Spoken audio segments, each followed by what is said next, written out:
All right, let's go ahead and get started. Welcome. We'll start with the Pledge of Allegiance. I pledge allegiance to the flag of the United States of America and to the republic for which it stands, one nation, under God, indivisible, with liberty and justice for all. I have asked Commissioner Wright to give a prayer thought today, so we'll turn the time over to her. Thank you, Chair. I hope I haven't shared this quote before. It happens to be one of my very favorites, by Theodore Roosevelt, The Man in the Arena. I'm sure you've heard it. It is not the critic who counts, not the man who points out how the strong man stumbles, or where the doer of deeds could have done them better. The credit belongs to the man who is actually in the arena, whose face is marred by dust and sweat and blood, who strives valiantly, who errs, who comes short again and again, because there is no effort without error and shortcoming, but who does actually strive to do the deeds, who knows great enthusiasms, the great devotions, who spends himself in a worthy cause, who at the best knows in the end the triumph of high achievement, and who at the worst, if he fails, at least fails while daring greatly, so that his place shall never be with those cold and timid souls who neither know victory nor defeat. I love this because in any situation, planning commission, life, parenting, whatever, we have the opportunity to be criticized, the opportunity to have people tell us how we could have done better. And sometimes that critic is even an internal critic that we have to face. But I think without daring greatly, without actually striving to do the work, and without actually working towards the good of what you believe in,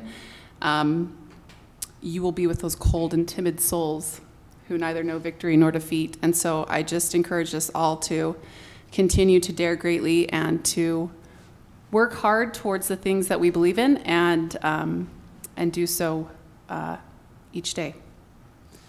So there you go. Thank you very much. Did you want to offer a prayer? Sure.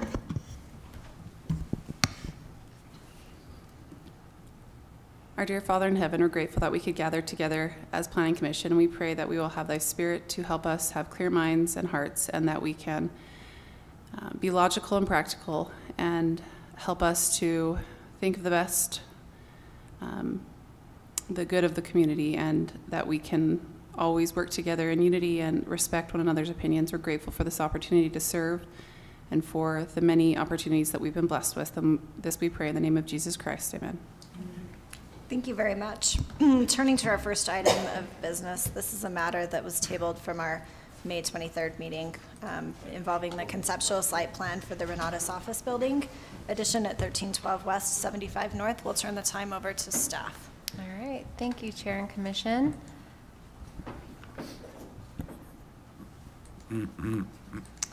As you mentioned, we tabled this from last time. This is a proposal for a addition to an existing building on 75 North for Renatus's office building.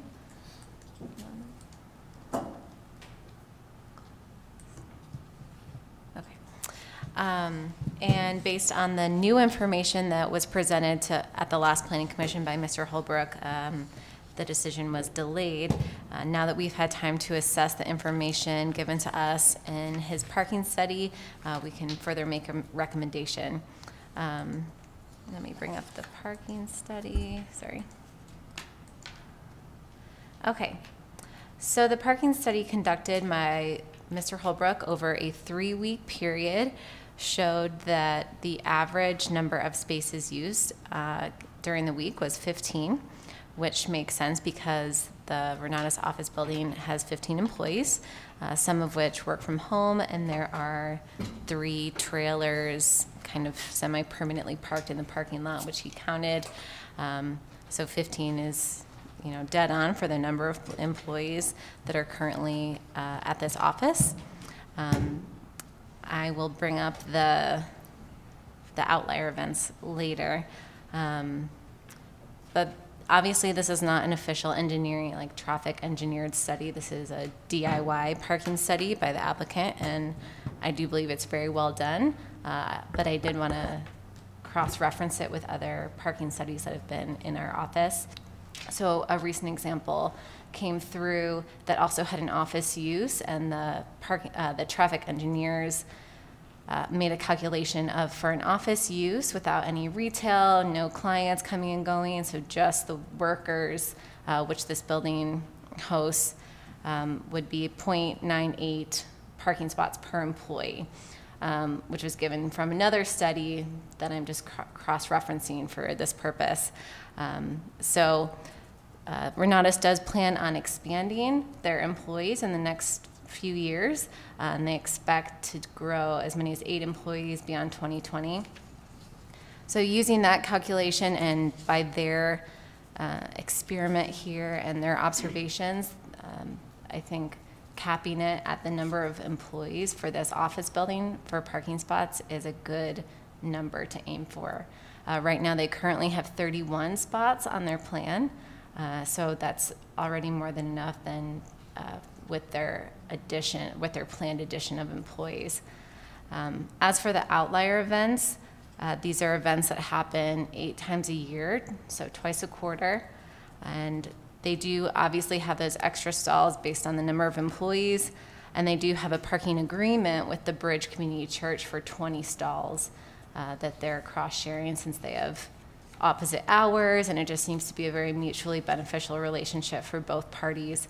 And I think that on those outlier days, that's a great option to just park at the church when those parking spots fill up on their site.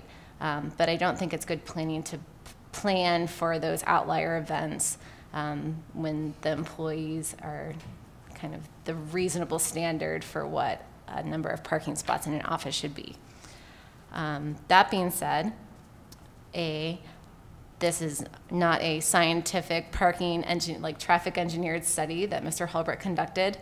So if you don't feel like this is an adequate study, even though I did cross-reference it and I think it holds bar, but we could ask for a traffic engineer to do a parking study on this. And then the other thing is that staff just believes that the parking modification should be approved with a final site plan so that everything can be together, similar like we do a conditional use permit. We just wait until we have everything and it's all finalized to approve those parking modifications. So that's why I didn't include it in this staff report, but I do believe that it's definitely on its way. And I do think it's very possible, based on the number of employees, even with the projections and with these outlier dates, their number of parking stalls and the shared parking with the church will be more than adequate. The other areas that we look at in a site plan, they're barely cutting any landscaping out, so their landscaping standards are still really good. And we just have to see the building elevations for the final site plan since those weren't included. So just to make sure it matches not only our zoning, architectural standards in industrial zones, but the current building. So, any questions? I have a legal question, whether that's for you or for Lisa, I don't know. But with regard to a parking modification, what is the duration of a parking modification? Meaning, if we grant a parking modification, does it then become something that runs with the land and will continue, right? If that building gets sold to a new owner and they retrofit it and they start doing a new use in that building and up the number of employees that are in that building, how does a parking modification work? The ordinance addresses it. There's multiple ways to do a modification. The primary way we're looking at this is a user specific. Okay. So the user specific would run so long as the user specific allowance is there. We can track that. I've talked with Cassie. We can track that every year. They renew a business license, have to report the number of employees on that business license, and we can, somewhat monitor that user specific. The interesting question is what happens after the user disappears, and now what's at stake? They would be, the building itself is a certain size, so it'll be the next user. Are they a flex space user and converting it more to warehouse, which would be a less demand? Are they trying to occupy the same amount of office space that would generate more parking, obviously, than the user specific? And the issue would be, is this next user strictly a business with employees, or is this a business office that has clients coming in? And that would be where it would get caught, as the transition. You know, the business leaves, another one wants to license. It would be held until it either complies and gets its user specific approval for that use, because you might be able to repeat it depending on the next one, or they'll have to address. Let's say you have more office space, they'll have to reduce the amount of office space to match what the on-site parking. So it does have some potential consequences into the future. But that would be more of an issue that the new owner or the new Right. business user would have to figure Would out. have at to that figure point. out which direction do they want to go as they move forward. Okay. You know, our view is that they do have off-site for the particular events, but for our level, we're not looking at it. It's an example of a single-family home to simplify it. We require 2 parking stalls, but we know oftentimes that they have outlying events that exceed that. Sure. And so we look at it that it's nice to have the extra stalls off-site, but we're not at this time seeing it as a shared parking with another user. We're seeing this, and that's something to clarify, we're seeing this as a user-specific modification. Yeah, I appreciate that, because it wasn't clear to me from the staff report that it was a user-specific parking modification. And just to clarify, that will address at the final site plan. So, okay, thank you very much. What we've done in the past, we can actually have part of the staff report, a specific recommendation on the parking modification with findings for the parking modification, so that it has its own track and its own mechanism. And in that proposed motion with findings, you can put in that this is solely for this piece and this user. And then that would make it very clear. Yeah, I like that, because my own personal, I'm looking at it and it doesn't cause me any major heartburn from a user-specific basis. I was just wanting to make sure that we were thinking about it from a more global impact. Any other questions for staff before we open it up for the applicant? I have one question. You indicated that he had done this survey himself. It wasn't done by a professional. From your experience, from what you've seen in the past, were there any limitations to the study that we've seen here to one that was done by an engineering firm or a qualified professional firm? I admit I was at first a little uncomfortable with an applicant doing their own study, just at that risk of kind of a confirmation bias. You know, when people do their own studies, they get what they want to see. But that's why I did cross-reference it with other parking studies that have come through our office, and the findings were almost identical. But if you're not comfortable with that, I do think there's plenty of opportunity for them to ask to do a traffic engineer parking study. Yeah. If you don't think that what they concluded was accurate or adequate. Yeah, one of the issues for final site plan you could identify is to have somebody look at that study and render an opinion on the study. We cross-reference it, as Cassie indicated. Another issue from a planning, and this is maybe a confirmation bias on the planner's side, is that our office parking is 1 per 1,000 more than most. So if we went with a standard, it would be 4 per 1,000 instead of 5 per 1,000. So in our opinion, the parking study will likely come in under the 5 per 1,000. And if we went to the 4 per 1,000, then we're on the mark, so. Great. Any other questions? Just a clarification on that point, Corey. I did remember us talking about that last time, and I wasn't super concerned about the fact that it wasn't a professional traffic or parking study. But if I view that as, are we cutting a corner there that could hurt the planning commission down the road? By not requiring it here, is it gonna get us into trouble somewhere else? Cassie might have to kick me because she was working with the ordinance. It just requires the name and title of the individual performing it, and it says, and how it's referenced to the ITE manual. So the issue that I think the ordinance is trying to say is, it's not trying to look at the license of a person. It's trying to say, did somebody check the ITE manual to make sure that the number that's concluded is comparable? This just seems fairly straightforward in this case, but who knows what's around the corner where somebody goes, well, you let Renatus do this, why can't we do it? And now it's a more complicated issue that we aren't comfortable in.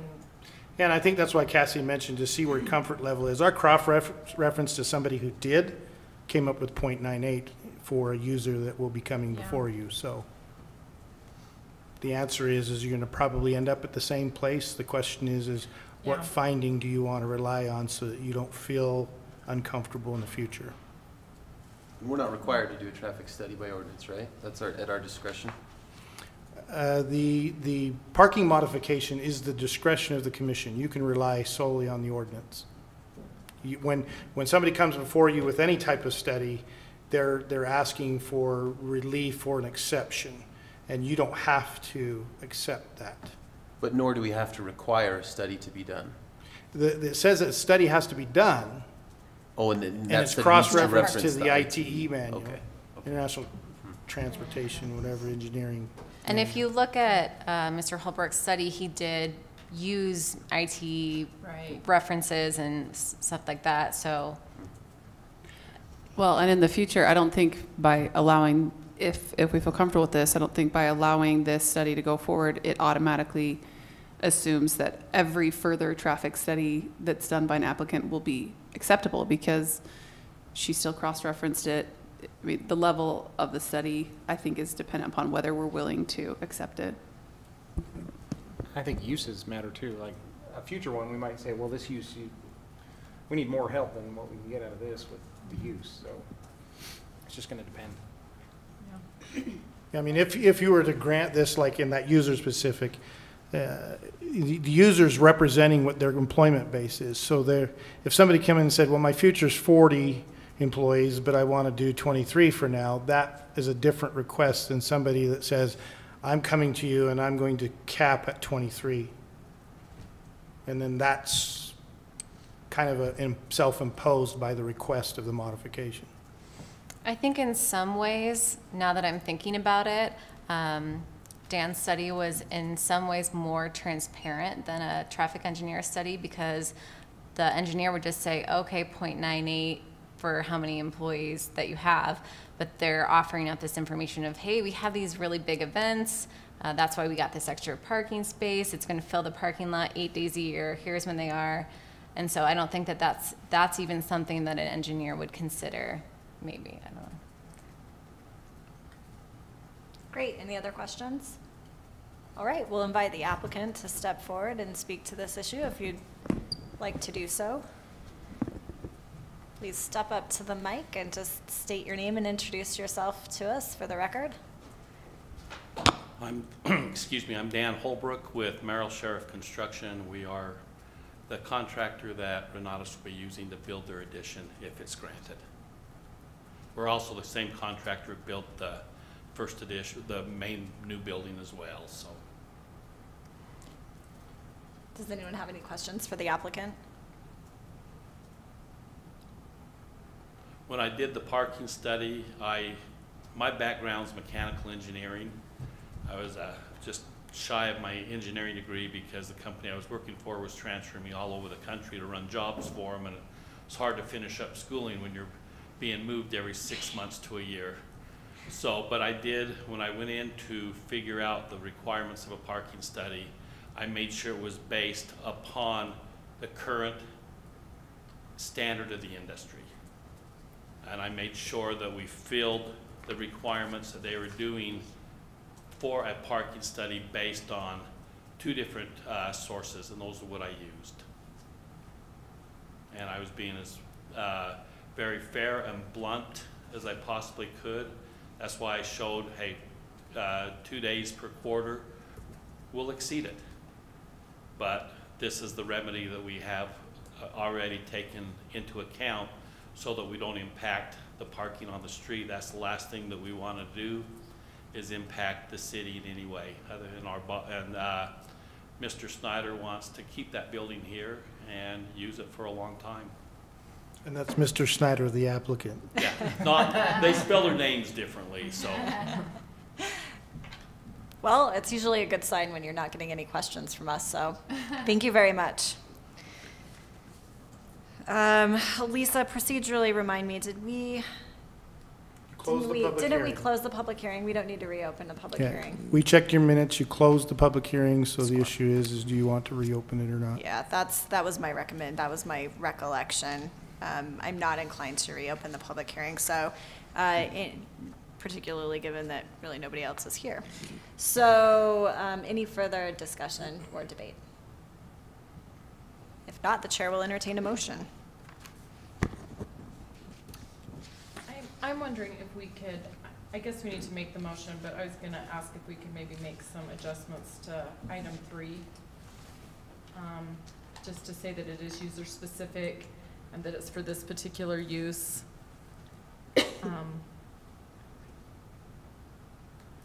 So if we were to say a user specific parking modification from the Yes. required parking? Yeah.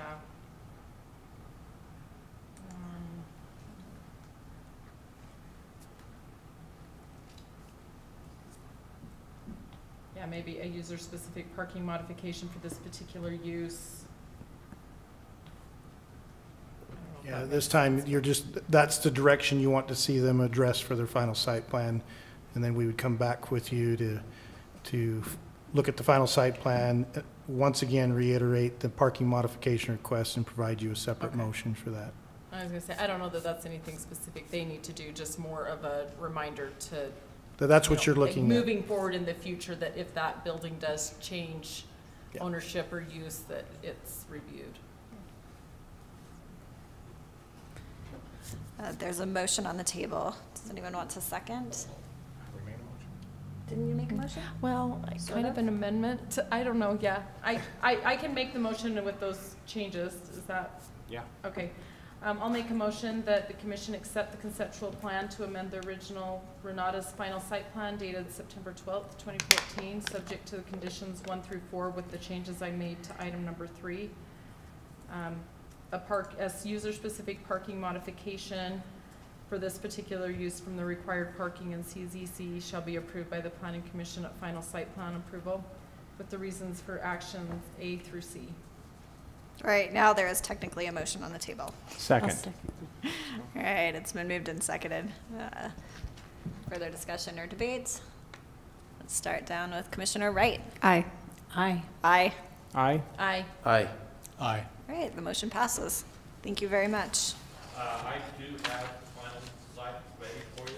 Oh, well, you can provide that to Corey and Cassie. I'm sure that they would love to review it. Now, I did not put the parking changes in here. I can put that in as an addendum to it if required, but this is showing all the parking and everything like that, but I do not bring up the parking modification in this.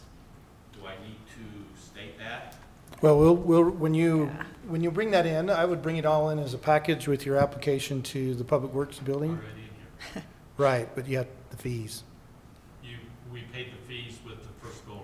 Yeah, we'll have to have Donna take a look at that. So if you just Okay. look at that and make sure that's in, and then we'll get you on the schedule and deadline. Okay, then I'll drop this off to you tomorrow. If that's okay? Mhm. And you want me to reference the parking study and the modification in the write-up? If you can quickly do that, yes. I mean, there's going to be some time period transition. The Development Review Committee will look at it too, and if that needs to be addressed more specific, we'll let you know. We'll drop off the full set of plans tomorrow too. The building? Mhm. Yeah. You're welcome to, submit the plans early. But the more complete they are, the better and easier they are to Well, process. they're a complete set of they're basically the bid documents. that Right, we- but do you have the parking the way you want it?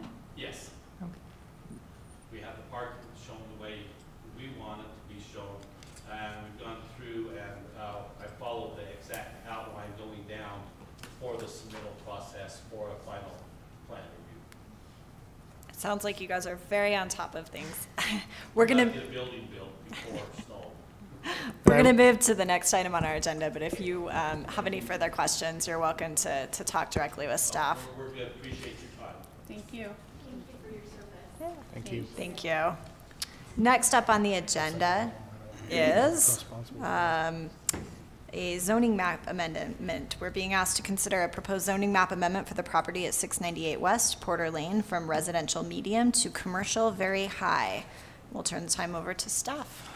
Chair Heyman, I do not see the petitioner is present at the meeting, so it's up to you on how you want to proceed with this matter. Have you received any correspondence from him with regard to concerns about the proposal that staff has made, or any indication that he had intended to participate in tonight's meeting?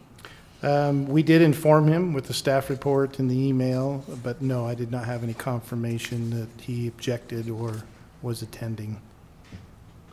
Strange Dave not to come to a meeting. Yeah. So we proceed. We're ultimately recommending that his request be approved. Is there anything in this proposal, Corey, that you think would potentially cause him any concern? I know that's probably an unfair question, but I'm asking it anyway. Well, the elephant in the room, I'm just going to get right to it. He's already paved over the property. So I know about this. He came for a building permit a while back ago, and we did not allow it because there's paving over the property. And so, yes, the rezone from a staff perspective is leaning towards, there we are, leaning towards that direction. But I think there's some debate still, so. All right, well, I think that the applicant just walked in, so rather than table we this go. issue, let's just go ahead and move forward. That probably resolved the issue for us. No worries. Dave, if you want to have a seat for just a second, we're just barely starting your matter, and then we'll invite you up to talk to us. All right, turning time back over to staff. Get two exhibits ready here.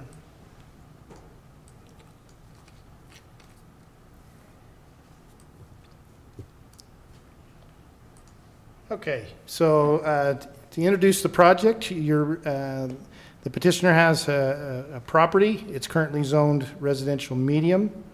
So if we go over to the zoning map, it is the RM property just east of the existing Dave's Auto and the All Season Spa, which will soon be factory. The petitioner owns this property. We had to make sure we get that all cleared up. That was fun. But we verified the ownership, and they would like to take a portion of this property. So what has been noticed, because there's not two tax IDs, there's a sign out in front of the property. So we've already received some calls. Others, is it the whole property? You know, is it all going to be commercial, so forth? And so I tried to be clear in the report. The request is a portion, and it would be the northerly portion, or the back half of the property. If you look at the Google Earth, you can now see the home that's out front on the property, and you see some paving occurring on the rear portion of the property. And he would like to take that area and rezone it, and then move it into the auto repair facility. So we set that up, noticed it, clarity that it is just a portion of the property, and we provided you a report. What's interesting in the report is the neighborhood that the property is located in is the southwest neighborhood, but there are sub areas of the southwest neighborhood, and that sub area in this case is Porter, the Porter area. And the Porter area is focused a lot on the single family from 500 west to the east, and trying to buffer that. And it calls out a buffer from the 500 west to the existing commercial. It says use that as a multifamily of low to medium density, planned unit design, and that's our buffer between the frontage road commercial and the single family deeper into this neighborhood area. And so the property lands right there next to the commercial. And the RM zoning for the property is consistent currently with that expectation. The issue is, how is commercial defined? When you look at Porter Lane or 400 South, south of Porter Lane, commercial is defined. It's 500 feet from frontage road. And that's measured, you have Shayla Park here, and you can see that there's a commercial high and a commercial very high on the frontage road. And south of Porter, a 500-foot depth is the maximum depth. But north of Porter, it doesn't say. It doesn't talk much about the commercial. It just keeps saying it's existing commercial. So I bring up those points to try it as should the property go to commercial zoning? And if you look to the south as a model, again, I've got to be cautious. The north is undefined, but if you look south of Porter, 500 foot is acceptable for commercial. So if you were to use that, the property would be within 380 feet at its max distance. The other element that we looked at is you have Les Schwab. The Les Schwab facility is commercial to the extent of the rear yard area that the piece is being rezoned. And so we, from our standpoint, in looking at all of the parameters, do not find that we have an inconsistency. So we support that the RM is a feasible use, and the commercial, at least to the depth of the Les Schwab, would be also existing commercial. So that would be a feasible use. So that's the major portion that we spend some time analyzing it for you. The impact to surrounding properties, commercial, we don't identify that the commercial is an impact to the commercial properties, and commercial will buffer itself as it develops from the residential piece. But does this affect the multifamily? Can you make an argument that there's a negative effect here? And we say no, you can't call it a negative effect next to the residential medium, because the residential medium was the tool to buffer the commercial to the single family. So the argument that multifamily is being affected negatively is turning the language upside down in the code. So we didn't find it as affecting surrounding properties. So for the basic zoning parameters, we felt it met criteria that rezoning it is an appropriate allowance. The issue that makes it more difficult is the division of the land. I show in the staff report that the way we look at zoning boundaries is center line of streets, the defined stream, property lines. You can't have a piece of property that has two different zoning rights to it. So now we have to enter the issue of a division of land to accomplish that. Certainly can divide the land so we can create those hard boundaries for the zoning, but in this case, if you divide the land, we have a landlocked piece. And so we have those two problems, and how do we broach resolving that? Because if we went ahead and rezoned it now, it wouldn't be consistent with how we declare zone boundaries, and the property's not divided yet. So we looked at providing some conditions in our staff report that make the rezoning, if it moves forward, pending certain actions. We don't feel that this leads to a favoritism of the property or the word that's not liked, contract zoning, where if you do this, we'll give you the zoning. We feel this is not about entertaining a privilege to the property into the rezoning other than the normal zoning land use rights, but we're trying to make sure that the rezone and the change of property matches city ordinances that are applicable. So the conditions is that it receive the subdivision approval prior to the effect of the zoning, and that the lot does not become landlocked. It becomes absorbed directly into the petitioner's desire to incorporate it into the auto repair business. And then we can handle the development of property if it goes through after the fact. And so that's where we're at. Recommending approval from a staff perspective, but there are conditions to be satisfied before the zoning becomes effective. Thank you, Corey. Does anyone have any questions for staff? Yeah, just one quick question then. So just to make sure, we divide this parcel, it looks like the whole parcel is 0.64 acres right now. We're going to take 0.325 off the back, leaving 0.315 at the front. That's good enough, obviously, for still the residential medium development. Minimum standards, yeah. Yeah. it's- 10,000 square foot lot. Still meets the minimum standards for that, so we're not dooming that front parcel by doing this. Yeah, you're not under or creating a non-conforming lot if the division occurs.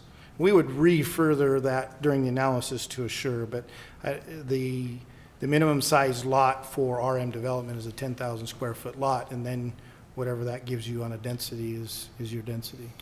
Great. Corey, Thank you. with regard to the division, I had just assumed, but and I don't know that it matters one way or the other, but when they divide this parcel, are they going to divide it right there along where the spa property and Dave's property mix? I mean, are they going to run that property line down so that it just extends it out, or is it going to jog in? Do you know what I'm asking? Yeah, I think they're on the packet. Let's go to the packet. They give you the petition. It's going to jog. Is it going to jog? They give you the rezone description in the petition. I don't know that it mattered one way or the other to me. I was just curious. Any other questions for staff before we invite the applicant to step forward? All right, let's go ahead and invite the applicant to step forward and speak to this issue. Please state your name for us into the mic, and then you can address on the record the answer to my question that I had just asked. Yes, thank you, ma'am. David Bell. First off, Corey and Casey do a great job, and the answer to your question would be, Here's our high-tech pointer. how do I turn it on? This is the boundary line for the pool patio, which isn't pool patio anymore, but right there. And then I've gone back, I don't know what it is, but you have drawings or something, but I think it's probably 15 feet. And I now have this all fenced in. The reason for that is, this is my house, I'm selling it to my son. But that's a pool. And that's a deck. The pool cover is covering the pool. Got it. I raised my family in that house. Staff has proposed recommending the rezone that you're requesting conditioned upon you splitting that property formally into two separate parcels and then combining the top parcel into your existing property to the west. Do you have any concerns with regard to that recommendation? No, I think it's a wonderful idea that you guys get more taxes on commercial property, so bam. Okay. Any other questions for the applicant? Can we make it a condition that you can't move out of Centerville City? My son Miles now runs the place. He's 28 in August, and he's been there since his mission. And people love him. He's doing a great job. I'm very proud of him. And you know, this is my wife, by the way. Lisa, you never met my wife, have you? But this is my wife, Allie. And anyway, it's date night, so that's why we were running late. Well, we'll try to get you out of here. I really appreciate this. I've grown. I need this stuff, and I appreciate all the city does to support me. Thank you. Thank you very much. This matter has been scheduled for a public hearing, so we'll go ahead and take the opportunity to open a public hearing and invite any member of the public that wishes to speak to the matter to step forward. And seeing the shaking of the head. No, seeing no one step forward, we'll go ahead and close public hearing. Any other further discussion or debate? Chair will entertain a motion. I'll make a motion for the Planning Commission to recommend approval of the zone map amendment for northerly portion of parcel 03-001-0005 located at 698 West Porter Lane from residential medium to commercial high, subject to conditions A and B in the staff report and suggested reasons for the actions 1 through 6. Second. It's been moved and seconded. Any further discussion or debate? Yeah, one point of order. Is this being rezoned to commercial high or very high? That's what I was wondering. Very high. Okay, then. I think the applicant had put CH on his application, so I kept repeating it. But the zone is for commercial very high. So then I would move that we amend the motion to commercial very high. Second. Nice catch.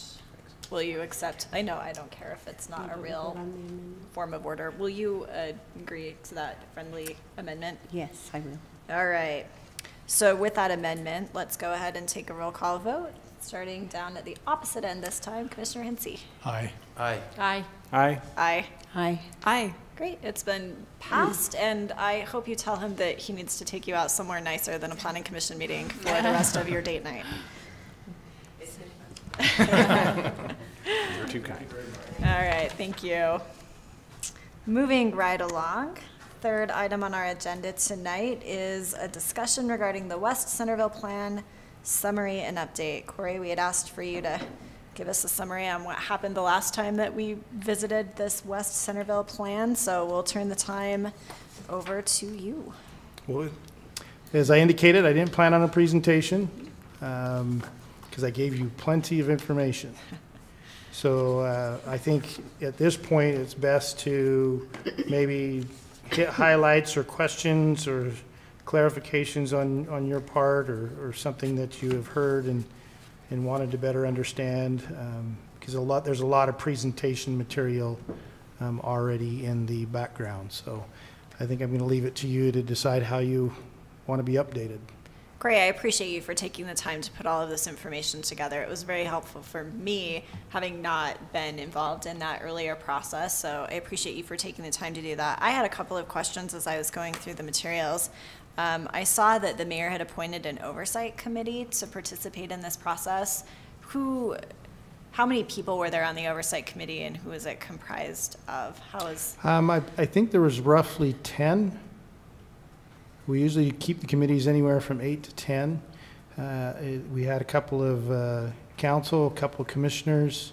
Did we have council on there? There was a council rep. Was it the mayor, Paul?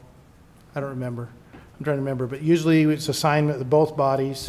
We had a council member from West Bountiful. We had a couple of property owners that were representing it, and then I think there was a citizen at large that was assigned to that oversight committee. So it sounds like there was a pretty good cross-section of interests represented on that oversight. Yeah, it was part of the planning grant on how we were going to handle the input and do interlocal planning, and that's why West Bountiful was close on their boundary as stakeholder, and as also was a planning grant by Wasatch Front Regional Council, which requires you to look at coordinating with other communities your general plan. Prior to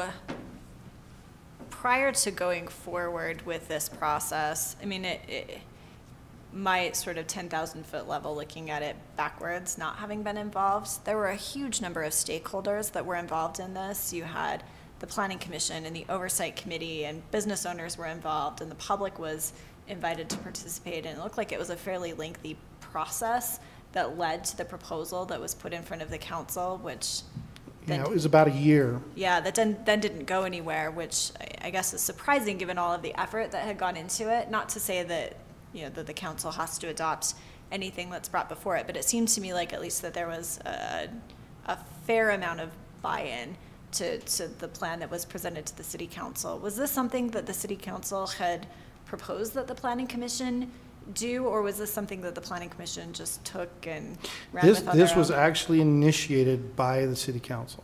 Okay. And they're the ones that applied for the planning grant for this area. As I provided some editorial in the background report, trying to give you some highlights and fun moments at the same time, my thoughts on it. It was initiated by the city council. It was encouraged to apply for the planning grant.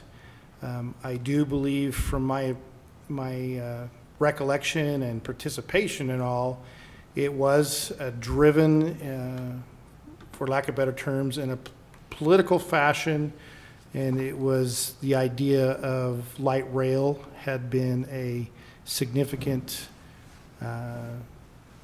concern of the residents, so significant in the South Davis Transit study that the council had just shortly before this removed all light rail references that they could from the city's general plan.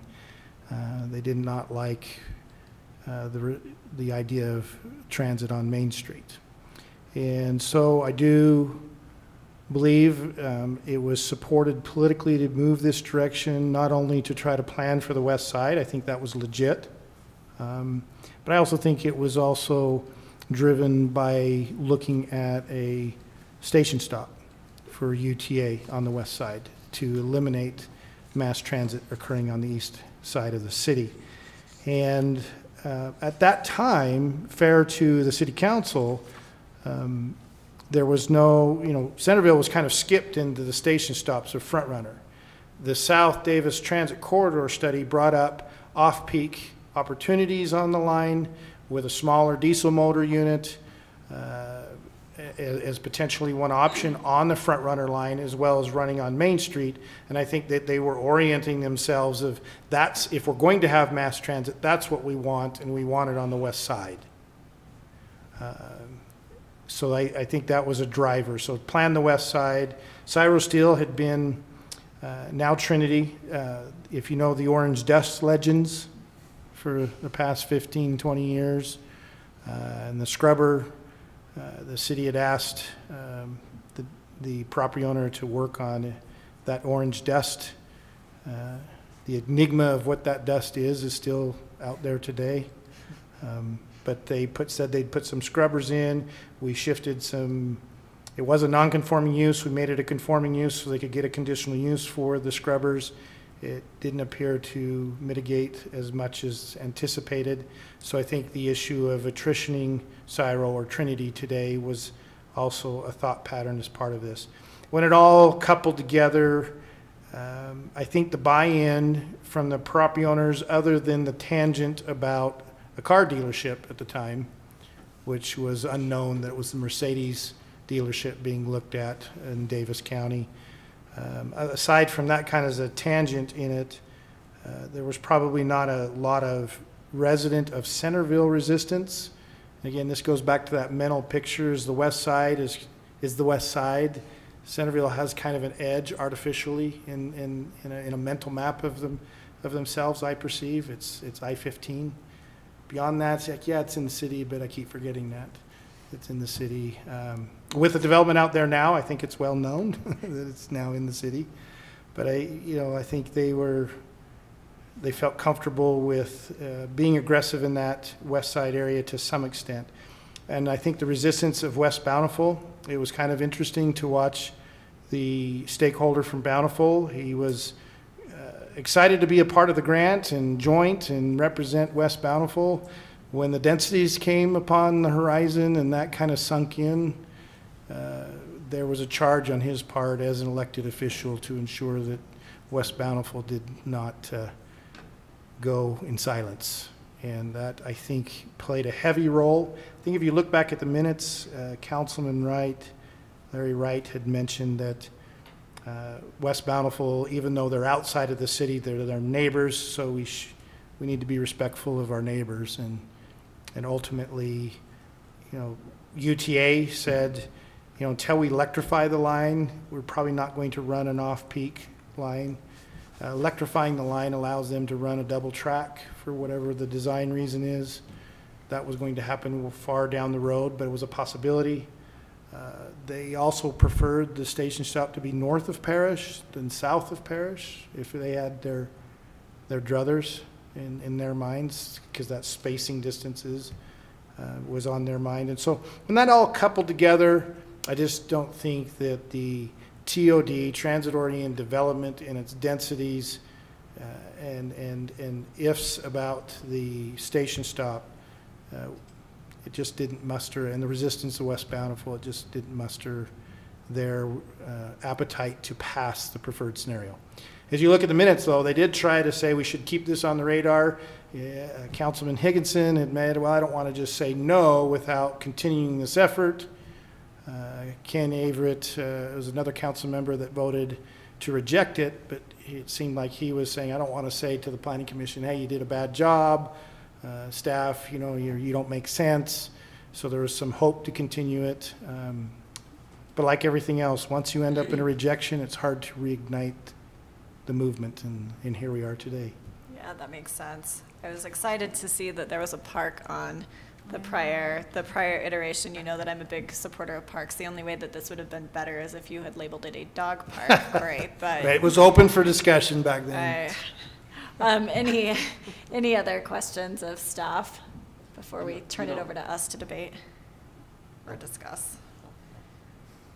No questions, sorry. No questions. I'll come in at the debate. But you're welcome to make Oh. fun commentary if you would like during this process, I will Logan. attempt to have serious and fun commentary. Yeah. But maybe it's more appropriate at the debate portion. Okay. Yeah. Any other questions for staff about the materials that have been provided? All right. I would love to get your thoughts. I know that this is probably not our biggest priority, but I think that it should still be on our to-do list. So what are your thoughts about the West Side? I'd like to voice, I was fresh on the commission. I got put on the didn't we call it steering committee or the oversight committee? And I think Dave was on there and And I was on there. Gina. Oh yeah, we were both just right. That's right. Yeah, we were new.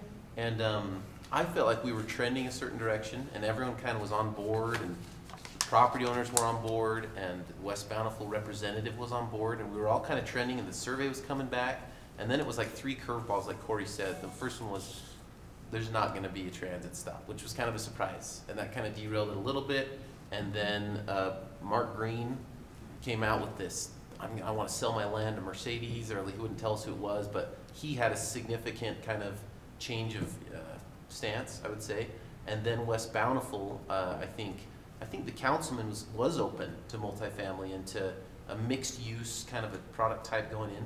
And then I think he got feedback from some citizens, and so between those 3, I think that represents why the plan looks one way. We had done so much development and work going in one direction, and then these 3 curveballs kind of peeled it back and eventually resulted in, I think, a large reason why it was rejected in the end. And I think that kind of explains why it seems so strange that we put all this work and time, effort into something, and then it ended up just getting rejected.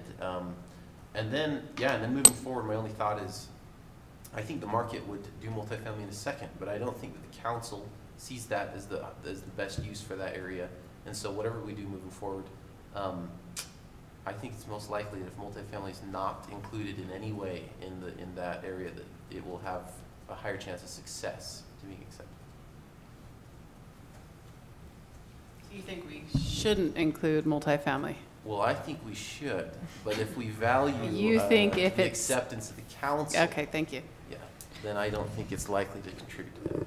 Corey, can you put up this map up on the screen, this nice little colored map that was in the packet? Preferred scenario.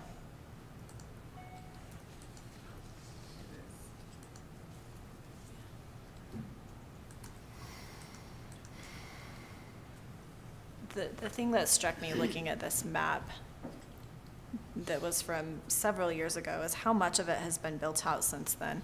I mean, if you look Yes. at the red square there where the movie theater is, I mean, that's fairly built out and done.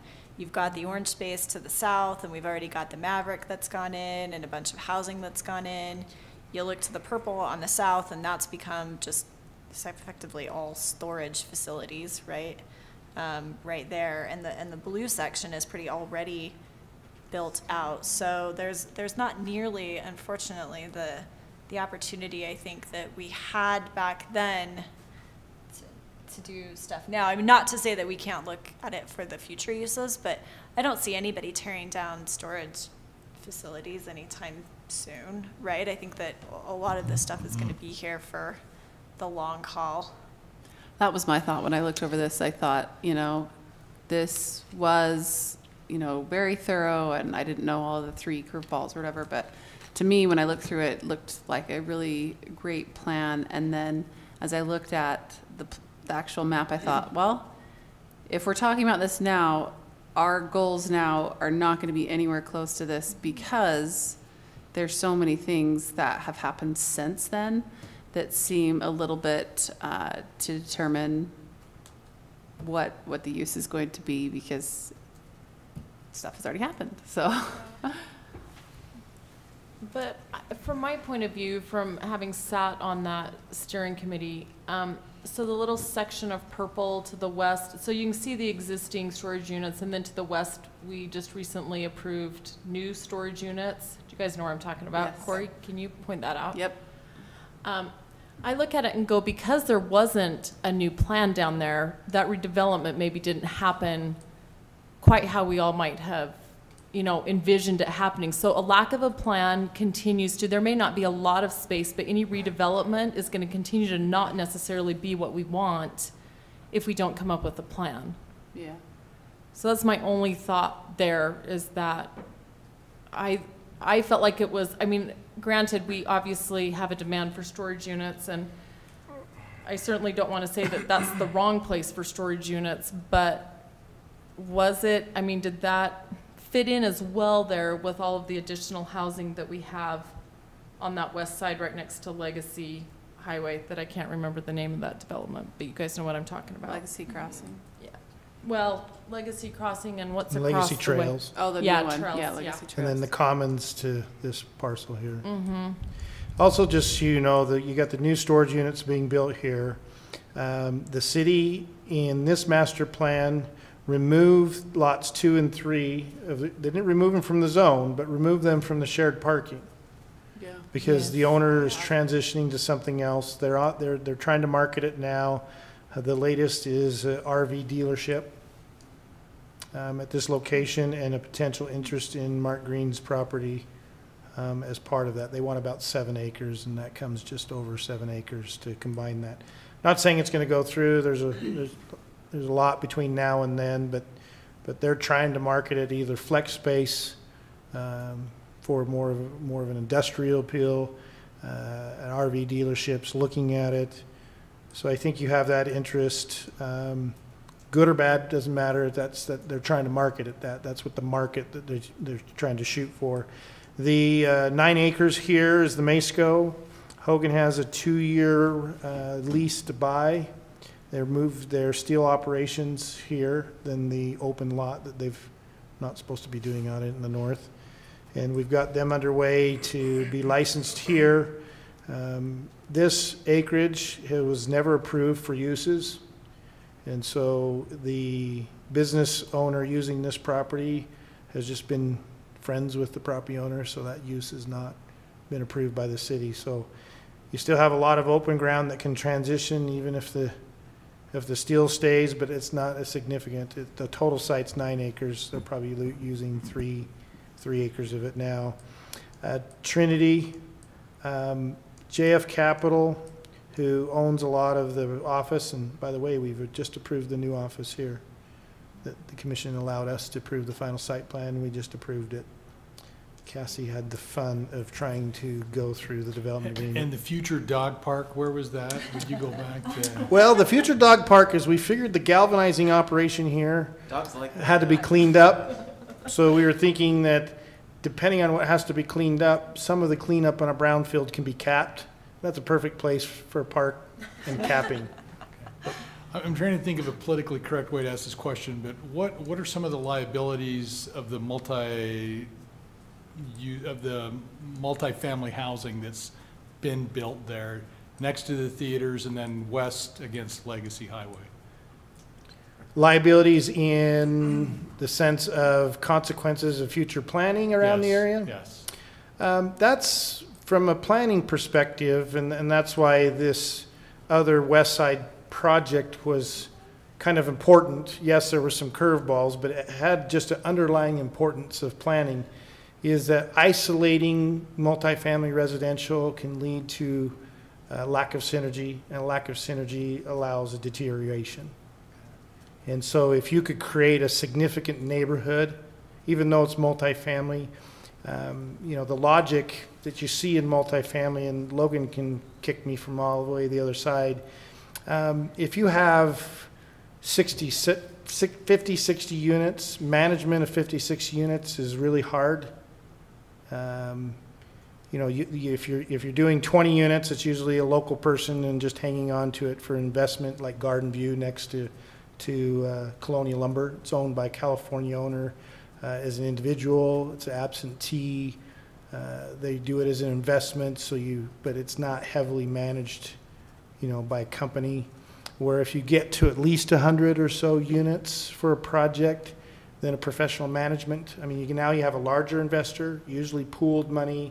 They want to protect that asset for the long haul, and 100 units or more is what they're looking at, and property management and the costs of all of that get absorbed into those rents. So you want that density to manage that for long term. And so that's the planning concept of trying to expand the mixed-use neighborhood, more, you know, setting aside station and, you know, 35 units an acre.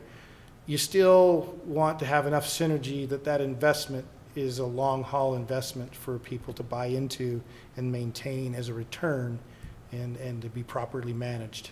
Mm-hmm. And so isolating the neighborhood is the liability that I think is a little bit dangerous when you build such a heavy project. I think some other downsides that have been expressed is the thought that it's a higher crime concentrated area, and that there's significant traffic issues coming in and out that clog up the arterial access to I-15 and Legacy, I think, are some of the other things I've heard. Yeah, the interesting part is that although it seems concentrated because there's a small geographic area with a lot of people, the crime rate that our chief had done showed that it's equal to equal's a rough word, but it's relatively the same rate as a single family neighborhood. Per unit rate, yeah. Right? Yeah. Obviously the per acre rate is going to be different. Yeah. But yeah, the per unit, that was a surprising report I remember when you presented that. But again, it comes down to how the project's managed, and that's what is the key point. It is rough. I mean, the other one, Logan's right. UDOT says we don't create all the congestion at interchanges. It's just all you local land use planners put a whole bunch of stuff there at the interchanges. And then the local planners say, well, it's not us, it's those local developers. They're the one that put all this stuff next to the interchanges. That's right. It's because all your residents only want to go to the restaurant right on the corner. So, I mean, you got to put it there, right? There's restaurants out of business. But yeah, increased traffic. Just by note, talking about the traffic, this area is part of a CDA, so Cyro's not part of the CDA area. The CDA runs to attritioning around 200 north, or well, it's a little further south, and all of this. Build out for the whole CDA area definitely says we need an interchange. I mean, we all know that right now at peak hours, trying to, particularly in the afternoons, head east. But by the time you build out the Spooey interchange, the single point urban interchange is needed. It'll drop to a D right-hand turn onto southbound I-15 drastically. So, yeah, the consequence is the higher density. But this is kind of that chicken and egg. UDOT won't spend $90 million in the future on this interchange if the traffic demand's not there. Yeah.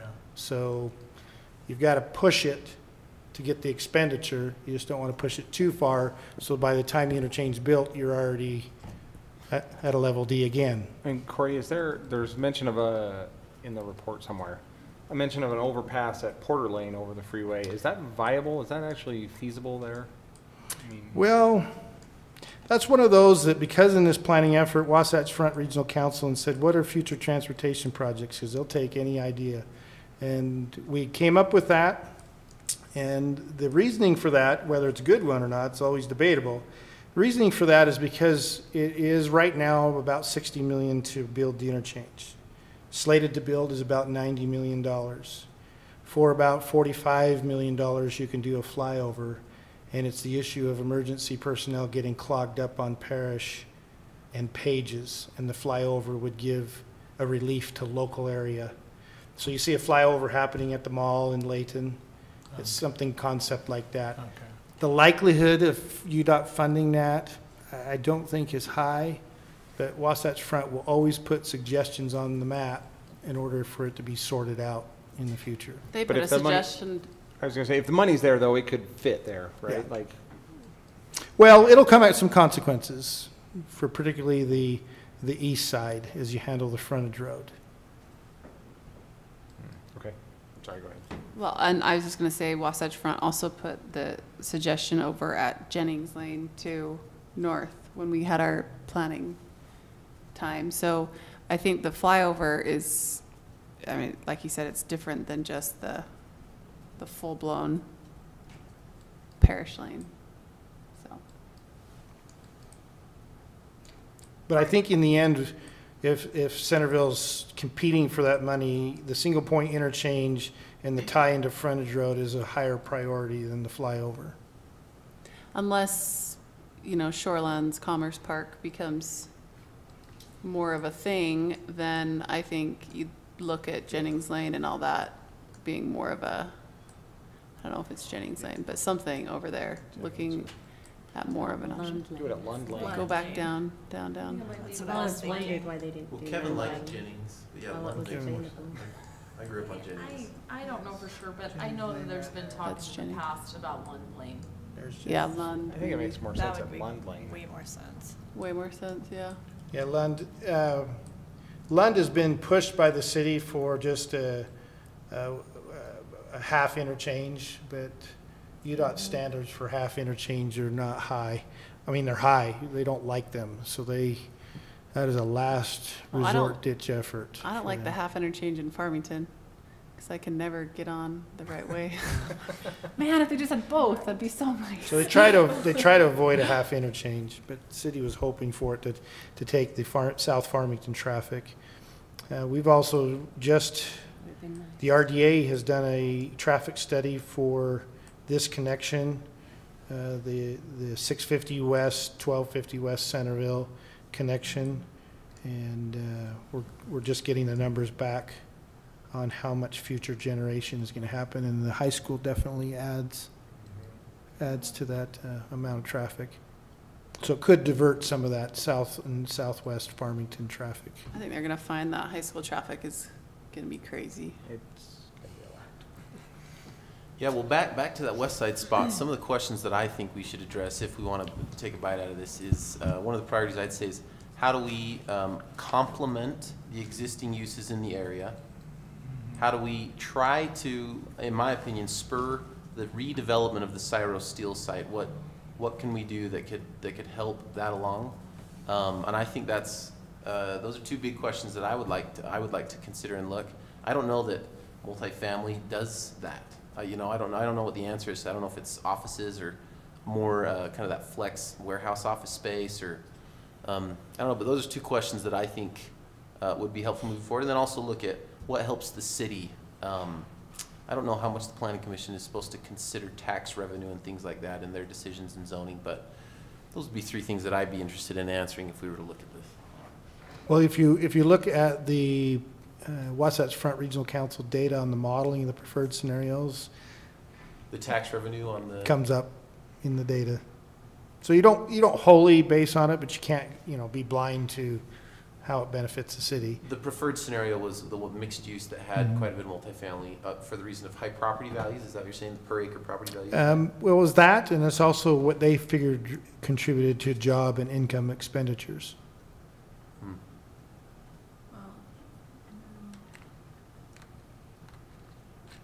Versus the cost of services.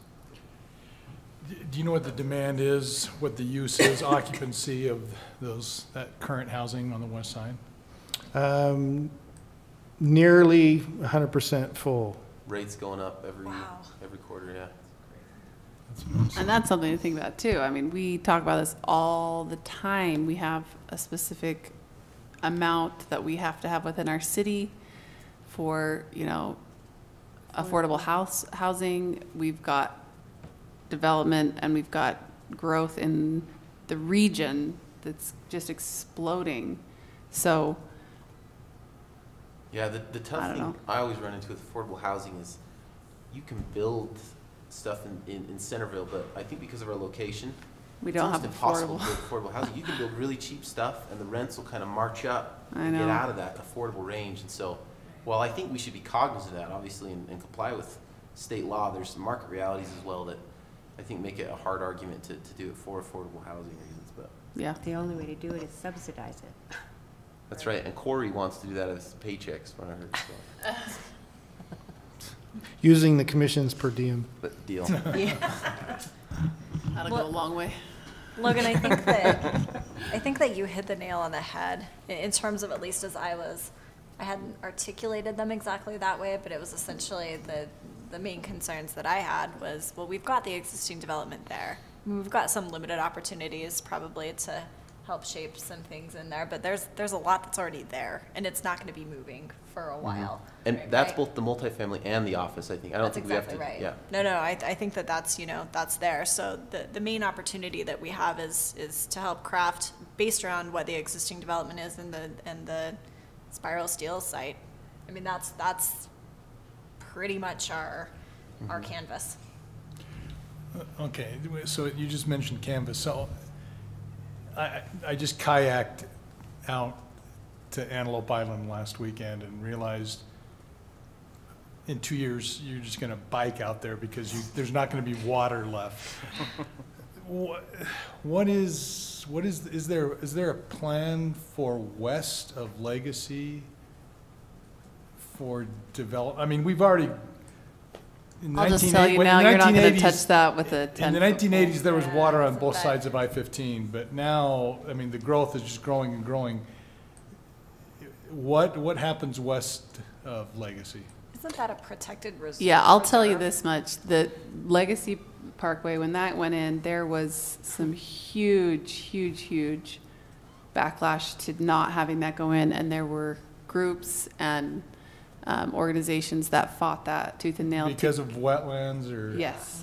And bird Yes. migration? So you're not going to, A, for just the wetlands there, and B, for the fact that you can't really build on water. I mean, like, even if right now Great Salt Lake is low, the historical figures for that show it is not a safe place to build. The water table, all of that, so. Yeah. I'd be very I used to think that surprised. about West Farmington. I still don't think it's good to build in West Farmington.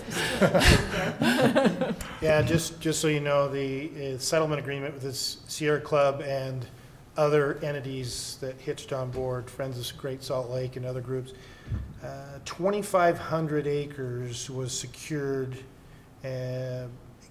by the agreement. So a lot of all west of Legacy is put into that preserve. And I think it's officially been transferred to the Nature Conservancy at this point. Okay. So I think, until the Nature Conservancy runs out of resources and UDOT, Buys them out, yeah. buys out the whole issue, I think the 2,500 acres is left for future preservation. I don't have There a is problem with the that. area north, however, I like of it. our business parks, that wedge that goes up to Farmington. Yeah, yeah. And that is slated, I think, I mean, that's on the council's radar. I remember being in a few meetings that they're talking about, no multifamily there, but, office and Some commercial commercial. uses all the way to Farmington. Am I right on that, Corey? Is that kind of? It's called our Shorelands Commerce Park, Oh, yeah, no joke. and, That's what I was talking about. and it still does have a multifamily component to it, but I Oh, it does. think asking for the rezone right now is Is that where Long shot. the climate just moved out of? Yeah. north of that. Yep, they start there. Where Climate started, that Okay. the north. So yeah, between Pipeline Road, Sheep Road, whatever you prefer to call it, and this is about 230 acres or so. Horman owns 107. They're currently, Horman Properties own 107. They're currently redoing their dikes and the drainage system because all of that it's fairly flat and is stored on there.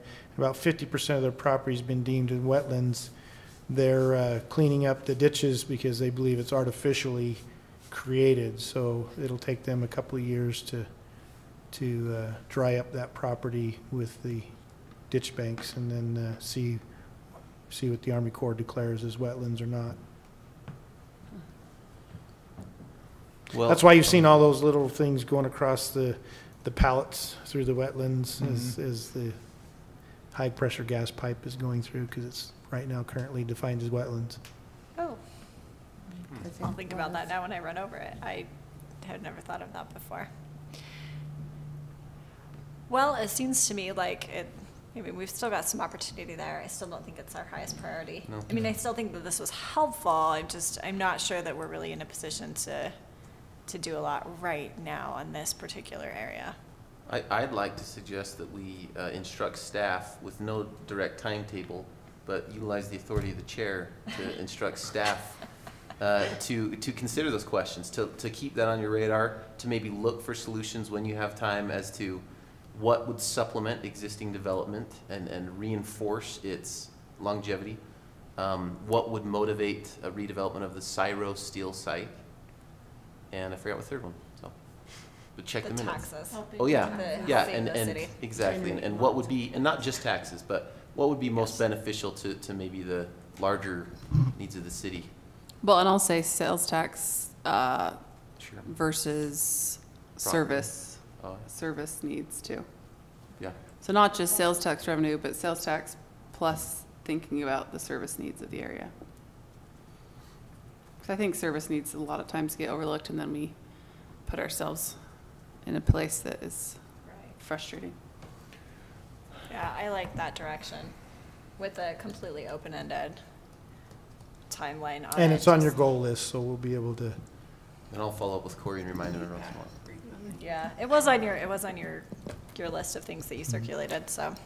Corey, can you just quickly, just north of the Maverick, just what is there, are the things that have already been specified in that area? Yeah, this is under the same zoning with the opportunity for multifamily. Okay. Currently, there is 2 pieces of property divided here. On the corner of the interchange area is 1 lot, and then a larger, lack of better terms, L-shaped lot, north and east. The uses slated is this corner by the interchange is hotel. There's an opportunity for commercial on the other corner directly across from Maverick. And then integrated to the north is approved up to 111 multifamily units. Okay. So it's something like the trails, but what I do like is you got different product. You have what we call stacked flats. This is really going into the hallway, the climate controlled hallways and so forth. Here you have some garages and kind of a stacked flat, but the garages are underneath.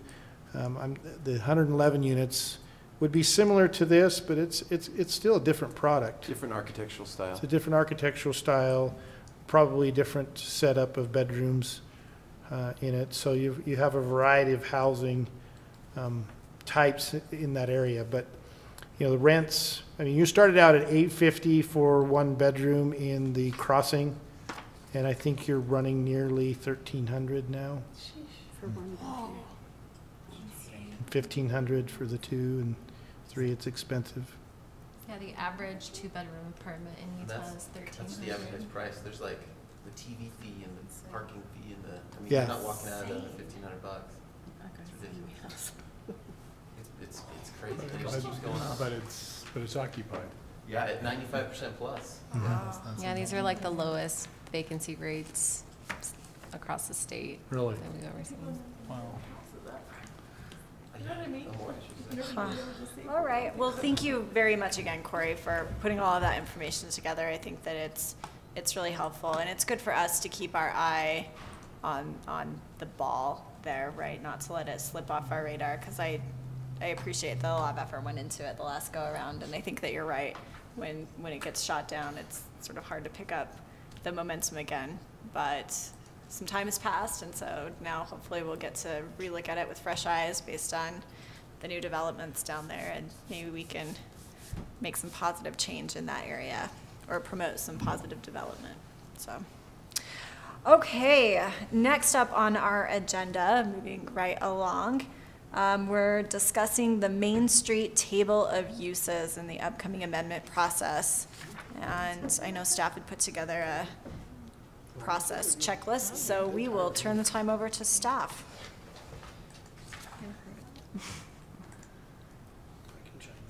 All right. So at the work session about the table, about Main Street and going forward with the table of use amendments, which we did agree to propose those amendments to all the highlighted uses that, based on the survey results, both the city council and the commission, most of which mutually agreed on about 10 uses to put on the table to possibly amend. The council in particular wanted some extra noticing involved in that and a more intense process to inform all the business owners and property owners in that area. So we just came up with some ideas, and none of these are set in stone. We wanted to make it more of a discussion, but just Corey and I talking, we thought these would be good ideas. Same like we did for the Pages Lane, just to send out a mailer notice ahead of time to the business and property owners on that street from Pages to Porter. Same with signage. The signage actually does foster a lot of attention, a lot of phone calls, and I do think it works pretty well. And then there was that mention of an additional open forum before the public hearing. In Corey and I's discussion, I think it's important to state exactly what we want to do beforehand, because I think if we send out a mailer saying we're going to amend the table of uses to the business owners, they could be a little upset or worried that their business is in jeopardy or what's going to go next door to me. So I don't know how this would be possible, but if we could set up either on a website somewhere that they could go to, or even in the mailer itself, exactly what the proposed amendments are, so they don't have any need to freak out about anything or like, oh, because otherwise we're just going to get a lot of phone calls of saying, what about this use? What are you changing it to? And whereas we could just relieve a lot of that anxiety beforehand, before it even starts. So if there's a way to be as specific and detailed in the noticing for the business owners and property owners, I think that would be the best case scenario. Those were our thoughts, and we also talked briefly about a survey to go out to the larger public, not just those on Main Street.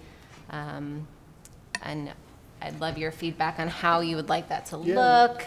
We kind of talked about it in the survey. You know, part of it is from our level, we have some council members who are uncomfortable with surveys. It just gets repeated over and over that they're uncomfortable with their surveys and how they're couched and the questions that are occurring.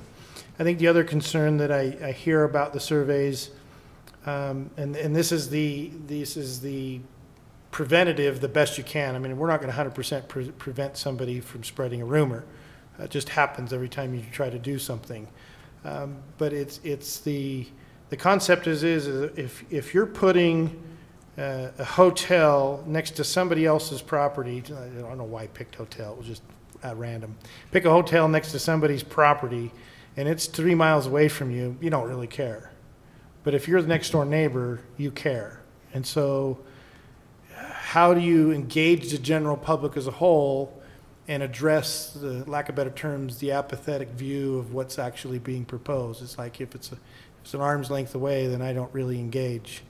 And if you create something that creates that concern for a property owner, we're going to receive people who are going to be upset about something or driven about something or want something specific. That's not hard to get. The issue is you know, if you say 90% of the people love a hotel and you're the next door property owner and you don't like it, you seem to disappear in the validity of the discussion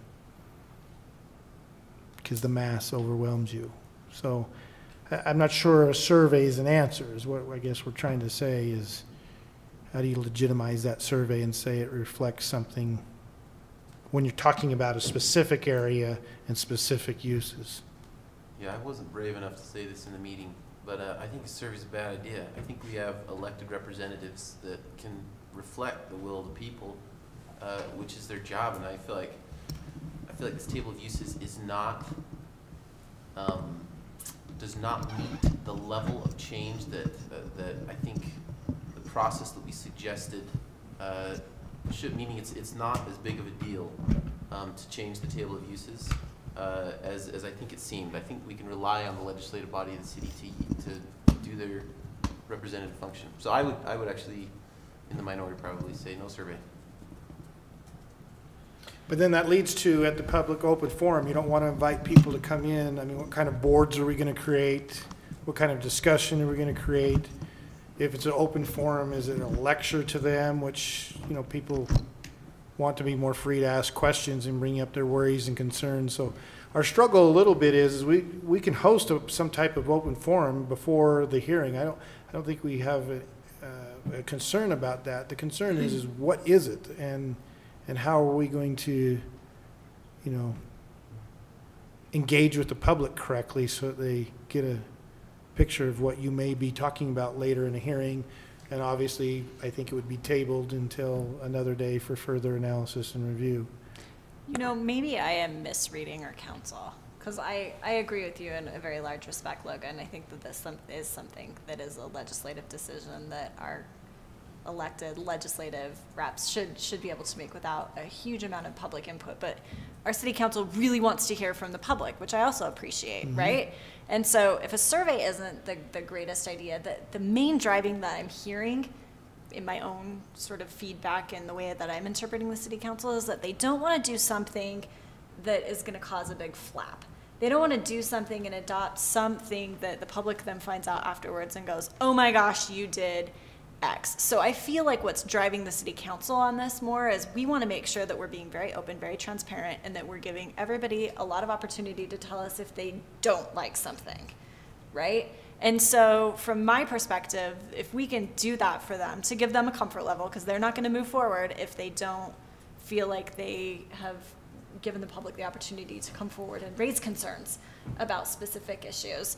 I love the idea of the website, right? A specific dedicated, you click on the link, it pulls it up, something very equivalent to what Cassie did for us on the survey without, you know, the numbers, right? But you list the things and maybe put it in some fun colors that people can see and say, this is what we're looking at changing. It seems like a really simple table. Somebody could pull it up. It's one page long. People can scan down it. If they have any concerns, they hit the respond to us comment. You know, ooh, I really don't like this one specific use. Then the city council is getting feedback that there are these 1 or 2 specific uses that the public is not comfortable with, and then they're fine. They scrap those ones and they push through the rest. I don't think you're reading it wrong. I think that's exactly what they're concerned about, is that it's a transparency and the opportunity for people to weigh in on those uses, because you do have those controversial uses. I mean, foods have been a big issue in the past on Main Street. Some people really would like to see some of the food establishments stay. Some of them can't even come in today because we don't allow the food establishments. We've had the issue of cut bop, you know, but then we also have residents who put up with the pizza place with the vent, you know, blowing right out into their front yard and their bedroom window, and said, you know, if you live here and smell like pizza all the time, you wouldn't appreciate the food establishment. So, you know, we're going to get the negative, and then they just have to weigh, you know, how much, you know, so how do we engage it? So I think you're right, and not so much a survey, but an opportunity to see what's being proposed, what's the intent of it, and here's a place I can register my comments so that I can be heard. I mean, what I would love to see is a webpage with the list of uses, right? And even hyperlink each listed use to the city code. So like, oh, what does that mean? You click on the link, it takes you, you know, it opens a new box, it takes you to the city code so that you can read what it is, make it super slick, but it's still one single page with a little thing at the bottom that says comments, questions, concerns, submit them here. I think in addition to that, though, I think a public forum would be a good way to go as well, because that gives an opportunity for a back and forth, right? You know. I didn't mean to suggest that that was the only way. Yeah. I just think that when you ask, how do we get it out there to the public, right? How's that initial push that we're getting it in front of people if we just put the little website in the sign postage and in the mailer? Yeah. And I'd say, yeah, do that, yes. and then follow it with a public forum. Something like we did for Pages Lane, honestly, where people can come in, they can bring their pitchforks in, and we can put the little safety corks at the end and say, calm down, it's not like that, right? So, anyway, and that gives a good opportunity for the back and forth. You know, we don't need I don't think we need a lecture type of a thing, because then you get stuck listening to something that you don't want to hear, but if you have the multiple areas, whatever, then we can converse openly, you know. I think whatever you do, it's coming from a certain group of people. So you're going to hear, I mean, whether it's the whole city or not, you're just hearing the people that respond. So I think that on the website would be great, but there's also those, I think it would be, from my perspective, it needs to something go out with the newsletter that can guide you to the website to do that, or get something personally that you can just write on, or just so that everybody knows about it. Everyone has the option, and then you're going to get who you get. Whether it's a survey, whether it's a public forum, you're just going to get mostly those who have a stake in it, because there's plenty of apathy out there. Well, and I like the idea of putting something in the newsletter because we've mentioned this before, that there's a large population in our city who don't utilize electronic devices as much as most, the average American. So having a form of a paper copy of what might be on that website would be helpful, just so that they can see it. And then if they wanted to submit something, they could just write there and put it in. I will also say that I've said this before, but if we put out a survey, it has to have a purpose, because I will not support a survey without a purpose. Like, if we're sending out a survey, what's that going to do? So I'm with Logan saying, you know, unless we're going to utilize that data to make hard and fast decisions, or if it's going to just be like sort of a feeling, then you can do that in a lot of other ways without having to do the survey. So I was just going to say, and I'm sitting close to Logan, I love surveys. And I'm on the board of directors of a credit union, and boy, if we didn't survey our membership of that credit union, I mean, that's what helps us lead into our goals for the future and what products we want to provide, whether it's an online or whether it's additional credit union facilities. But whether it's online or whether it's paper, you've got to collect people's opinion and their voice. And the forum sounds like a great idea, but they have to come to us. If we send something to them, online, paper, or a combination, and it can culminate with something here, an open house or whatever, but the city council is not going to know unless if we go out, we go out and create a channel to allow them to express their opinion or to respond to whatever we're asking. So I think that the more channels that we provide, the more comfortable that the city council will be in making a decision, particularly if we're not receiving a lot of negative comments to it. And so as I was looking through the checklist that you guys had put together, which I thought was really well done, in addition to the 3 options that you've listed here, so we have the normal noticing procedures, and then you've added these 3 additional options. I love that we all think in sync, because I had added a box to include it in the monthly newsletter as well. I read my monthly newsletter every month that it comes out, so So I think that is a really effective way to get it out to everybody. The other one that I think that we should do at some point is to not just have the open forum before the first public hearing, which I am very supportive of, but I would also advocate doing a separate meeting with the property owners, just like we did on the Main Street. Because I think that if anyone is gonna have concerns, it's gonna be the property owners, where they might be having something going right next to them. And so I would definitely invite the property owners to come in separately and talk to us. So not just in a, hey, general public, come talk to us if you want. I would send out also a specific mailer to the property owner saying, we are specifically inviting you as a property owner to come in and to talk to us and to share any concerns if you have some. To me, it just provides one more added layer of security for the city council when they make their decision. Would you see that happening before the public open forum or after? Because I think part of what we learned in Pages Lane was that we got the property owners involved way too late in the process, and I wouldn't want that to happen again. I don't have strong feelings personally, and so I wouldn't have any concern if we wanted to start with the property owners, because I do think that ultimately, if anybody has a concern, it's going to be them. Well, and I think they have the most at stake. I actually think that's a great idea to have them separately and before Plus, everyone else. I think it allows them to come in and state their opinion, and they're not having to come to maybe that meeting where there's lots of people, Yeah. and we're trying to decipher between theirs, Yeah. and, you know, and it really impacts them and the guy that lives 2 miles down the road that, of course, cares and it has some interest, but, I mean, it helps us to kind of keep those opinions and concerns separate, too. Well, my thought was having it after so that the property owners have the benefit of hearing if there are any public concerns so that they can address them. That's what I agree with that But- comment. I think well, part of the thing is it felt like, and maybe this is because the property, for Pages Lane, the property owners came in late, and by the time we did talk to the property owners, right or wrong, I think they felt like the decision was already made, right? Or, and it was just kind of Yeah. like okay, we're here to tell you what's gonna happen, you know, and Well, so. but they weren't, I mean, they were late in the process, but they weren't really. I mean, the whole process kind of began because they had someone come to them. So Yeah, I don't no, really know that that's they were true. super late in the process. They were kind of like, this is this thing that we have on the plan. Will you do this for us? And we're like, well, let's study it. And then they came in and they're like, we think you should approve this. And we're pretty much planning on you approving it. And then it was like, nope, we aren't.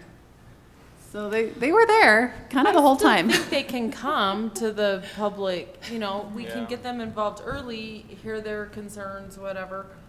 They can still come to the rest of the Yeah. meetings. Nobody's stopping them No. from doing that. And they will. And they should, hopefully Yeah. they will. I think they will. Well, and I guess maybe this is an area where I suspect that property owners and the public will have less disagreement, right? There's not, I doubt that there's gonna be a lot of instances where the two would be very conflicting, right? I mean, it's just sort of, do you like that, or do you not like something about this? And you get all the input from the property owners, and then you go to the public and say, is there anything on here that causes you concern? And if if it's the same things, great, now we have them from both categories, and if they think that there are additional issues, then we add them to the list, and then we take it to the city council and say, here are the things that the business owners and public are concerned about, and here are the things that only the property owners or only the public is concerned about.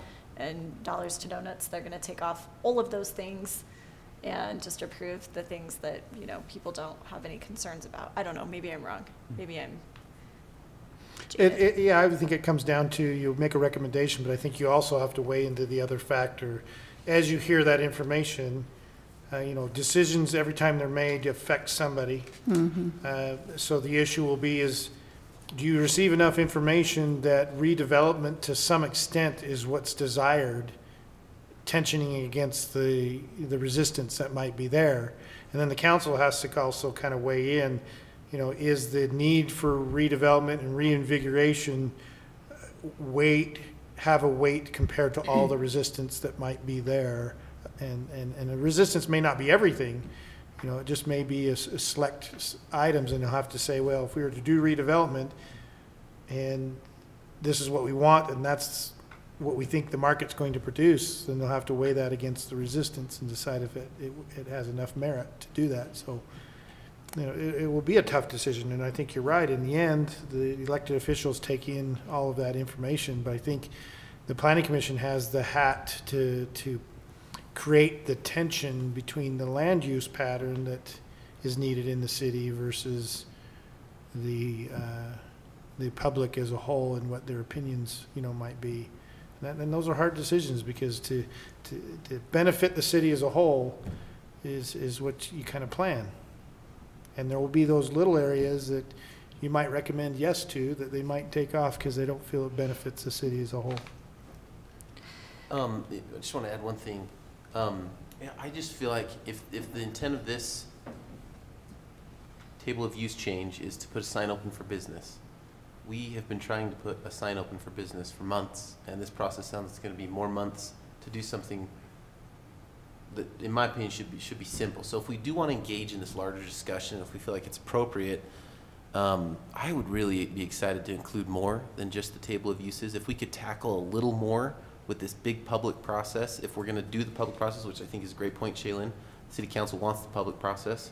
So regardless of how I feel about it, that's the reality, is they're going to be more comfortable with any decision if there's a public process. I would want to do more than just, in the end of the day, have 6 uses added to Main Street that may not ever really be utilized. You know, signs open 10 months later and, you know, the crowd's gone. But I thought. I love your enthusiasm and I love your forward-lookingness. I'm not sure that the city council is ready to do more than what we have on our plate. That's true. That's a good point. So I would propose that we move forward with the additional options that staff has outlined, but also add in advertising in the monthly newsletter, the participation in this website that we've discussed, and also set up a meeting with property owners to invite property owners to come speak with us before we have the first public hearing. And I think that as we look at moving forward and doing this, the one major concern that I heard from several city council members is we want to be very careful about what information that we send out to the public, so that we're making sure that we're informing the public as to what constitutes a conditional use permit and what that means.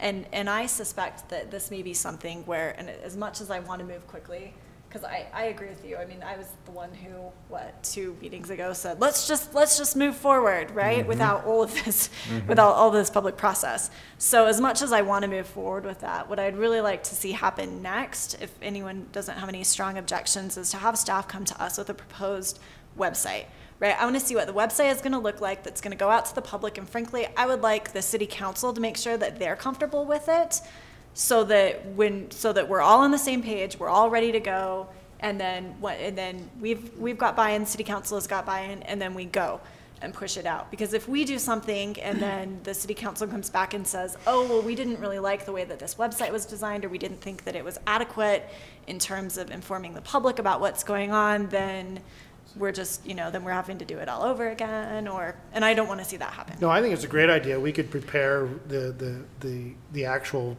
program that's going to take place with the written explanations, and how it'll be, publicized, so that you see all of that.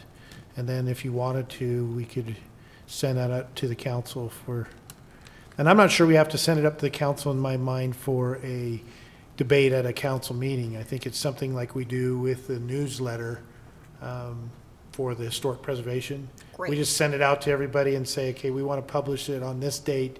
Get us back your comments and concerns with it. I just want the city council to have the opportunity to weigh in, because if they look at it and anyone has any serious concerns, I want to be able to address those up front. So we can tell the council to look at it, send us any concerns, and we'll take it back to the commission and finalize it. Yeah. I just want to query this, I guess. This website that we set up, is it possible to put that onto a paper that goes with the newsletter? We would plan a hard thing, copy, so that somebody can that everybody gets that and say, you can do it here, or you can go to the website, and you can go to the website for additional information. I see that I just think if we could do it so they could print it off. We could do it so that City Hall has copies, Public Works has the copies. Well, I just wondered if it could be part of the newsletter. It's a page that goes with it, or if it can that's be. too much We've got to check the information on publication there. dates of the newsletter. It may be utility billing, so we'll come back and tell you what the dates are versus utility billing or newsletter. That just gives everyone a chance to have their eyes on it, and then it's up to them. And the simpler the website name, the better, right? Like centerville.ut/plan, rather than plan 8235 asterisk _. How do you feel about QR codes? How do I feel about what? QR, never mind. Never done. Apparently not. If you just sign, Right, Centerville's Main Street. right over my head. But so we'll write the program in and bring it back to you with what we think should be done from this discussion, and how it will be, and what's going to be placed. Program the language. Yes. And what will happen. We'll give you the dates of newsletters and utility billings, and then we'll draft a preliminary schedule so that you can say, this is when we want you to execute. Great. I would love that. And in terms of the table of uses, Cassie, I think you mentioned 10, but I thought that there were a lot more than 10. I would love to see us go up with as many uses as we can. And initially, we had identified the ones that we had initially identified to send up to the city council. Yeah. And we'd even tagged a couple of extra ones that we thought that the city council would be willing to entertain. Those would be the ones that I would want to go up to include on the website. Yeah. So we'll give you a list of the uses in that programming. And keep it open, like could be permitted or CUP, or at this point. Yes. Okay. And Logan, just to respond to your comment from a few comments ago, I think that bringing up the design standards and the form-based code and stuff with the property owners, like at the meetings beforehand, would be a really good opportunity to see if there's potential for momentum in the future for those other Main Street issues. Second. And I think that, even though they probably won't be on the table at the same time, I think to get that feedback, that's a great opportunity to get that feedback from the property owner to see if that's how we can lead in that direction in the future. I like that was thinking proposal that same thing, yeah. a lot, and I task staff with reminding me to do that because I don't want to forget when we get down the road and have that meeting with staff. So just please remind me, put a little reminder to say, remember that we also in this process want to talk to our property owners about that. I think that's a great idea. Yep.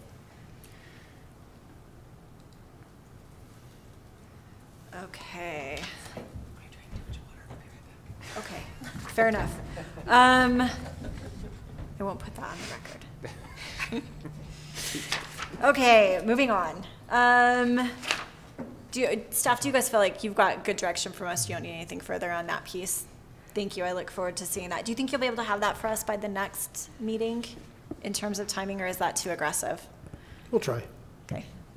With the intent that the try is honestly to get it to your next meeting, not Okay. just say we try and said, we can bail out. I won't ding you if you don't, but it would be great if we could get it. Just at to be our next honest, meeting. the website is very out of our hands, so that is probably our biggest obstacle. Got it. So we'll coordinate and see what we can come up with. Okay. I'll keep my fingers crossed. Moving to the last item on the agenda, which is to review the May 23rd minutes. Let's do what we always do and go through these page by page. If anyone has any comments, let me know. Starting with page 1. Is avalanche snow SNO? Should it be SNO. snow? So I'm looking at line 35. Is it avalanche snow -cone or is it avalanche snow? It's just snow. Just snow, huh? Okay. Because everywhere else it says snow cone. snow cone, like in lane 38 it says snow cone. And I'll have 44. to double check the business license. Thought it was just I snow. am inclined to go ahead just to make it consistent and make line 35 say snow -cone. Any other comments on page 1? Page 2? Page 3? I have on 3, I don't know if we need a clarification. Nothing is wrong on it, but starting on line 47, it has Bob Snyder, owner of the property, and then refers to Mr. Snyder several times. So I believe we know what happened there. But then Corey, Mr. Snyder, also speaks, and there's a variety of places. So I don't know if we can just put Bob in parentheses in all of those, or change some of the Mr. Snyder's to he in the paragraph that he specifically, I mean, I think we all know who it was, but Aren't they all going spelled? back over it. They're spelled differently. He said that, but I don't know that they are. I was do we checking. need to check the spelling because for I Bob? checked Bob Snyder's, and it's I think it's the SNYDER. same. I think it is the same. Okay. So Mr. Holbrook said The that it first was name's different, spelled but B-O-B. I was looking at it. Yeah, I just wondered if we clarify that, so that's on line 47, 49, 50, 52, 53, page 4, line 1, 5, 9, 14, and 28. So just change them all to he? Well, they can't all be he, but if we just clarify Mr. Bob Snyder or something, just so Mr. that Bob doesn't run Snyder. in. Mr. Bob Snyder. Yeah. Mr. Bob Snyder's. Or just Mr. Bob. No. No, I don't like, I would stay with Thanks Mr. for Bob Snyder. thanks for helping out with my FBI background check when I retire. They don't find that I had a conflict of interest at Centerville. Yes. What are you gonna do when you retire, Corey? Jeez. He's in the FBI. Maybe he is right now. Avalon, will you go through those and just make sure as you clean those up to make sure that they're corresponding so that we don't have some confusion between Bob and Corey? The only other thing I caught was on line 22, there's a double period after F. I did have SF. one thing on page 1. Oh, It going was back. just present tense instead of past tense, and everything else is past tense. So 48, he says, so he said, and then 49, Commissioner Wright agreed instead of agrees.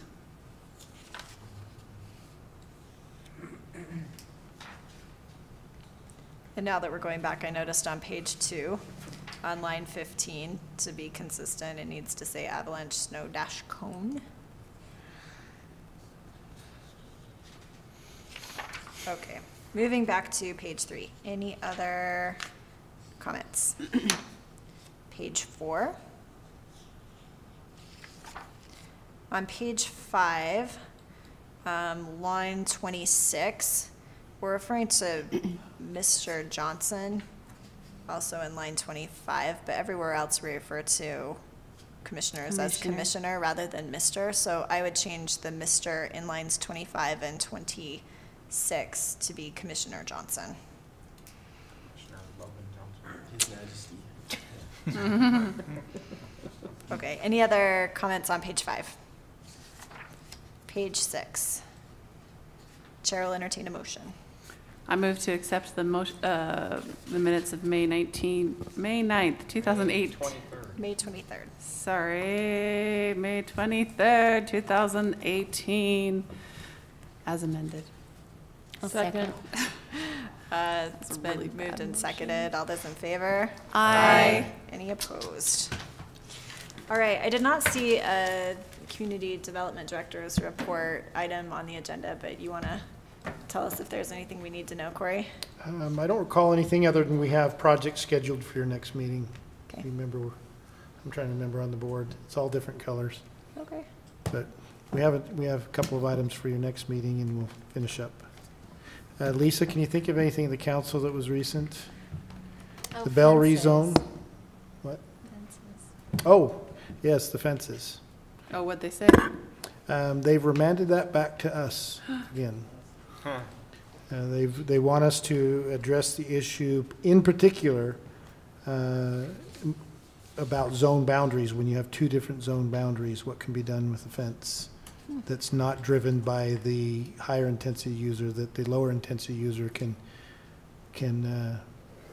do something to mitigate those concerns, and then some loose references of solving this conflict problem. But they got zeroed in on another email that came about adjacent user zone. So we think we have an idea of staff to how to accommodate something, but not everything to solve all the matters, because staff was cornered pretty hard on why the rejection of doing anything. And I stepped out of representing you and stepped it in representing my thoughts and got cornered in it. So it was rough, is what I'm trying to say. But they remanded it back to us, so we'll bring that fund forward to you. Well, we will look forward to addressing it when it comes back our way. Thank you to everyone. With nothing else on the agenda, I move that we adjourn. Second. All those in favor? Aye.